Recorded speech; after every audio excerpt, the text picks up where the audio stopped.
Good evening, everyone.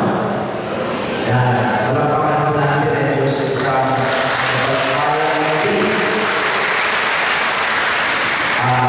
In today's gospel, Jesus said, and He encourages us to forgive. Why? Because we will get sick if we do not forgive. It is not healthy. At the time of Jesus, Panahon ni Jesus, He uses parable. Istorya para maunawaan natin. And yet, hindi pa rin natin tuloy ang maunawaan. But God, in our time, uses Pope Francis. Ito ang kanyang sinabi. This is what he said to help us to forgive more easily, para tayo mas makapagpatawad na madali. Ito po ang kanyang sinabi. There is no perfect family. We do not have perfect parents. We are not perfect. We do not get to a perfect person. Nor we do not have perfect children. We complain of each other. We were disappointed with each other. Therefore, there is no healthy marriage or healthy family without the exercise of forgiveness. Forgiveness is vital for our emotional and spiritual health. Without forgiveness, the family becomes a theater of conflict and a bastion of hope. Without forgiveness, the family gets sick. Forgiveness vitalizes the soul by cleansing the mind and liberating the heart. We who do not forgive has no peace of soul or communion with God. Forgiveness brings joy, where unforgiveness produces pain. Healing happens when there is forgiveness. Napakalita po noon. Sa mga nandito na may sakit, kayo po ay magpatawad na. Hindi lamang yung may sakit, yun din may dala na may sakit. Hindi lamang yung may dala na may sakit, yung nagdadasal para sa mga may sakit. Noong panahon ni Jesus, may daladala sa kanya yung mga tao na may sakit. Pinutasan yung bubong para maipasok yung may sakit. Ano ang sabi ni Jesus? Hindi dahil sa pananampalataya ng may sakit kaya gumaling. Ang sabi ni Jesus, sa pananampalataya na nagbutas ng bubong, naawa, kaya gumaling ang may sakit. Tayo po lahat magkakasakit. Kaya kailangan pag-aralan na natin ang pagpatawad. Yes, mahirap. Ang una, kung bakit nagkakaroon tayo ng tinatawag na unforgiveness, tayo ay nagagalit. Parang nakagawian natin magalit at nasanay na tayo magalit. So ito po ang aking paalala sa mga taong laging galit. Sa panahon natin ngayon na mainit, lalo na in this tropical country, huwag kayong magtataka kung kayo ay mai-stroke at makakailan dahil lagi kayong galit. Pero meron pong solusyon. Itong aking seminarista, may sinabi sa akin kanina, sabi niya sa akin, Father Suarez, may isang bagay ako natutunan sa iyo. Sa iyong pag-uumili na lagi kong ginagawa. Nakalimutan ko din eh. Sa dami ko lang sinabi. Bilang bahay,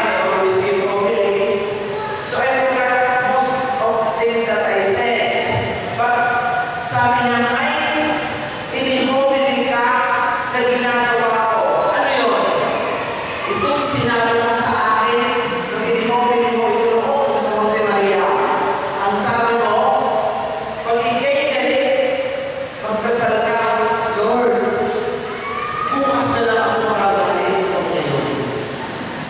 Pumipigit daw siya at sinasabi niya, huwag muna ngayon, bukas na lang. Tinabukasan, wala na ang galit. Kung mayroong isang bagay na pwede i-postpone, yun ay ang galit. If you can postpone your anger, that will help you so that you will have no issue of forgiveness. If there's something that we cannot postpone, that is forgiveness. Halimbawa, naranasan niyo ngayon, nataas kayo, ang sabi niyo, naku, makita ko lang yung pinagagalitan ko, babatiin ko na. Do it right away. Because this is healing. You have no idea the joy and the blessing that you will receive in forgiving others. Kaya po, pilit ni Jesus na ang mga kawalan. As a matter of fact, in this story, it's more dramatic than the story of Francis about the family. Ang kay Jesus nga, nakakatakot. Ang sabi niya, pag hindi mo pinatawad ang iyong kapatid, hindi ka rin matatawarin ng Diyos. Can you imagine that? Hindi ka patawarin ng Diyos. Saan tayo pupulutin? Why God wants us all to forgive? Because it's not good for us. Kaya nga po sinasabi ko, sa mga nandito na wala pang sakit, pero kayo ay may galit. Isipin nyo na magkakasakit din kayo. Malapit na. Sabi nga sa movie, very soon. Showing soon. Yan. Dahil na nilalabas, it will show. What is going on within us will eventually show. Yan. Meron na tayo kasabihan, Father, it is easy to forgive, but it is so hard to forget. Yan. Another question. Madaling magpatawad, Father. Alam mo, isa sa mga tatanong ng tao, ako kung saan ako nasagot. Tinatanong lagi nila ako, hanggang one day, alam mo, ako mahilig sa selfie. Yan, lagi na, selfie.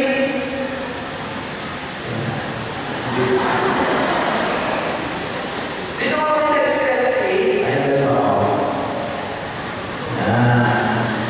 Nung ako nag-selfie, isang araw, it didn't work.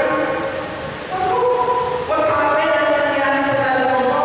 Hindi click ang camera. Sabi ko sa kanya ko, I think there's something wrong with my camera. Sabi niya, no, Father, there's nothing wrong with your camera. The memory is full. Sabi ko, what will I do? Sabi niya, delete. So, nagkarap ako. Kaya i-delete ko dito. Ipumunti ako sa camera, sa memory. Alam mo kung anong delete ko? Lahat ng pangin. Delete. Lahat ng taong ayaw ko. Delete.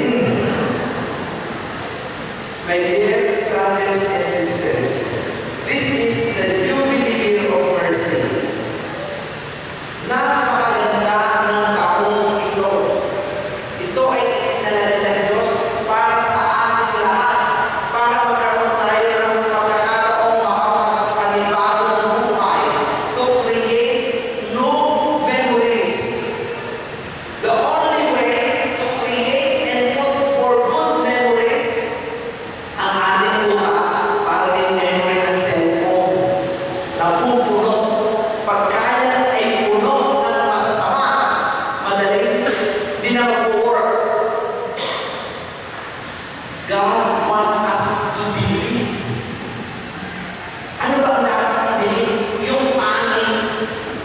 pangit na tao, pangit na picture, pangit na nakaraan. Kaya nagkira ko magpapagawa ng picture, yung mga magandang angel.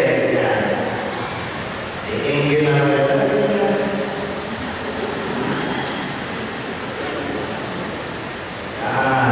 Ganda.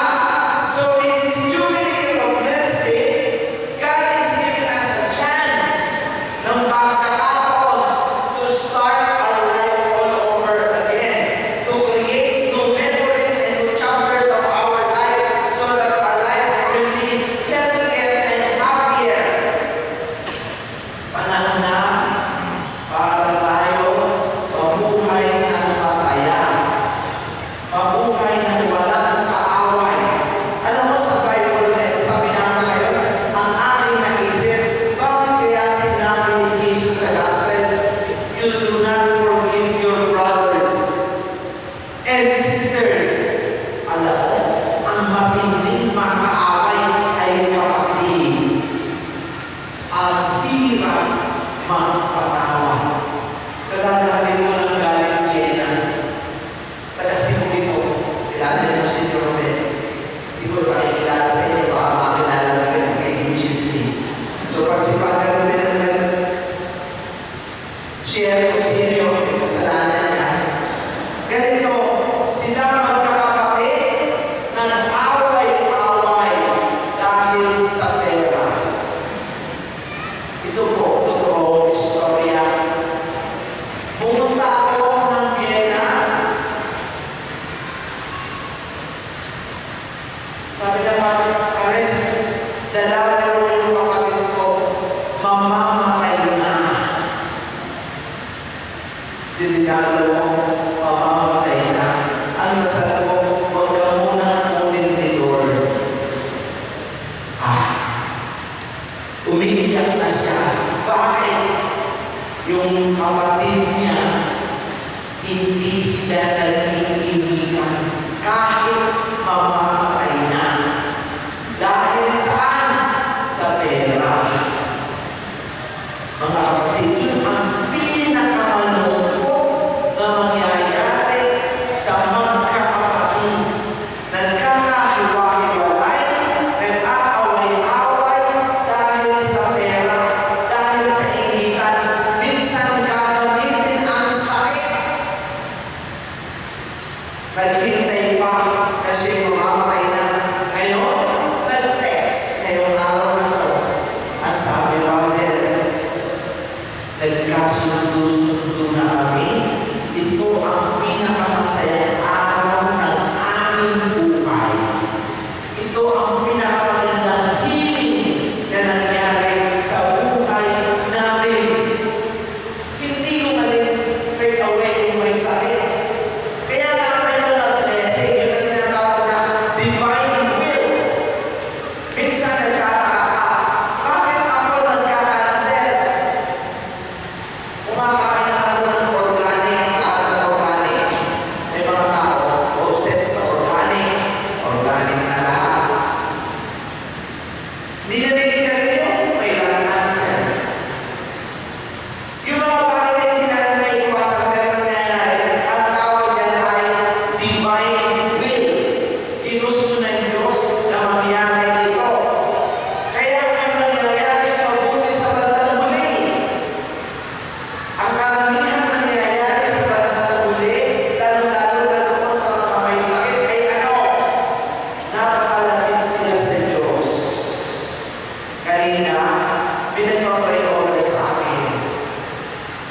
Sabi niya, Father, ako po ay nagdadialysis 3 times a week. So, pag-dialysis mo, it is 4 hours every dialysis.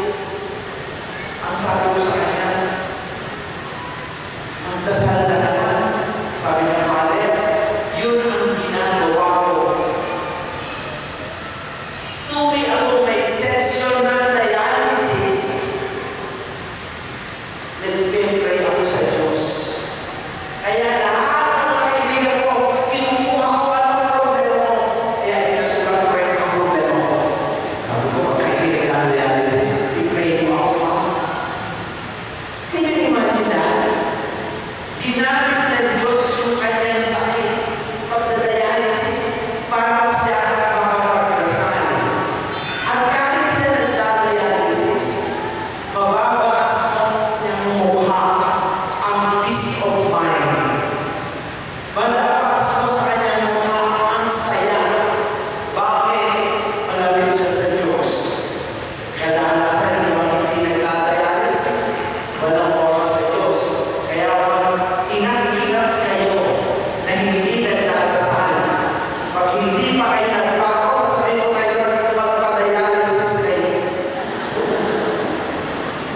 Kaya habang hindi mo kayo nagdialysis at hindi kayo nagdialysis, ngayon ka lang.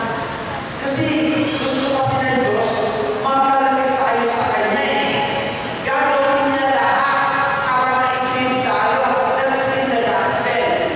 I came here into this world not to condemn the world, but to save the world. Meaning, God will do everything to save us. So if you are leading us to pray, kung nawawala na tayo, kasi ano kailangan sa atin, hindi naman nakatawan. Ang kailangan sa atin ay ang kaluluwa. Kasi ang kaluluwa forever. Ang body, temporary. Kaya temporal. We are all mortals. Walang permanente. Yung ganda, hindi permanente yan. Yung pera, hindi permanente yan. Ano ang permanente? Ang kaluluwa. Kailangan maligtas ito. Nakaibigan mo po si Gloria Diaz, si Miss Universe. Kalaro ko yan ng tennis. Ang sabi niya sa akin, to prove to you, Father, yung sinasabi ko totoo that there is no permanent. Nung ako pinaging Miss Universe noong 1969, the whole year, I'm on the top of the world. Ako pinakamaganda. Lahat ng sinasabi sa akin, ako pinakamaganda. Ayaw sa wala na lupa. After 1 year, I crowned the new Miss Universe sa Miami, Florida. Tinurunaan niya. Matapos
tayo po ay tatayo, we stand.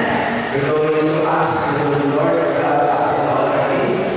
For every petition that our response is, Lord, hear our prayer. Pag-isal natin ang ating Santo Papa, si Pope Francis.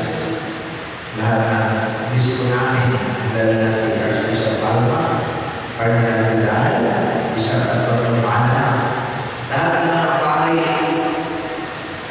pag-isal natin sila. All those who are sick, lahat ng tao na naging panalangin sa atin. All those people who ask us to pray for them. And let us ask the intercession of the Blessed Virgin Mary as we pray. Hail Mary, full of grace, the Lord is with you.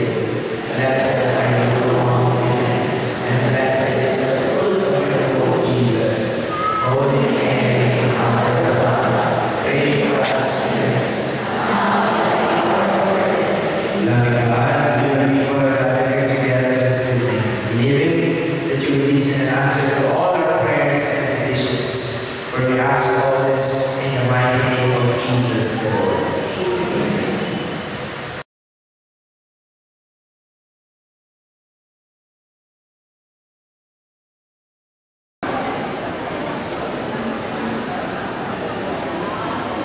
Ako si Melanie Cabrera. Ang problema lang is makabasa na karon. Praise the Lord. Hindi ko mungkin kabasa ko, wala ko yung eyeglasses. Kaya karon, salamat sa Ginoo. Makabasa na ko.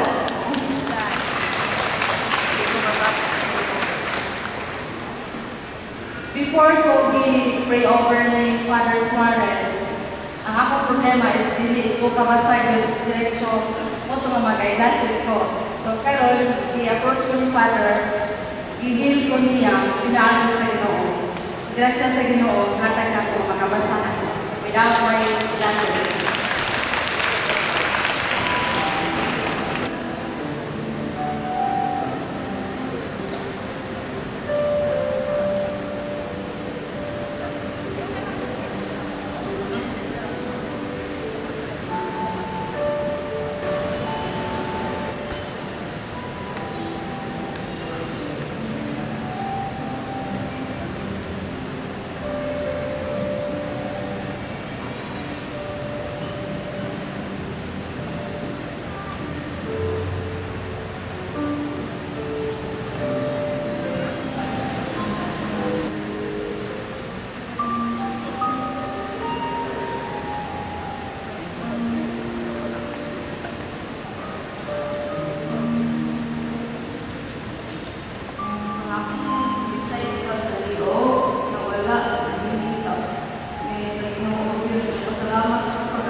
This woman has a lamp here since she was grade 3. Ngayon nawala yung kanyang bukol dito. Yan, pinagaling sa medyo. Ang pangalan mo?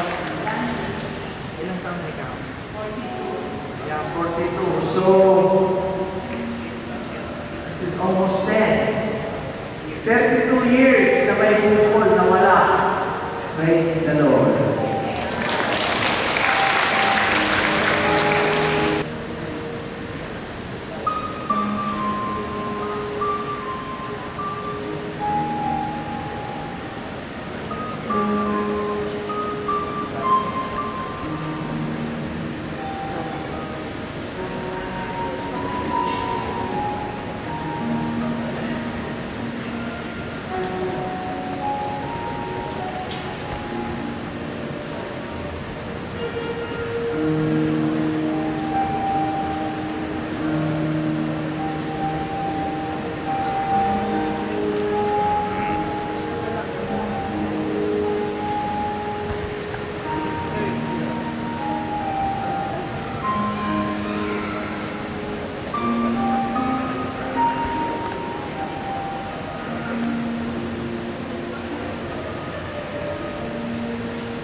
hindi ko na po na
Mana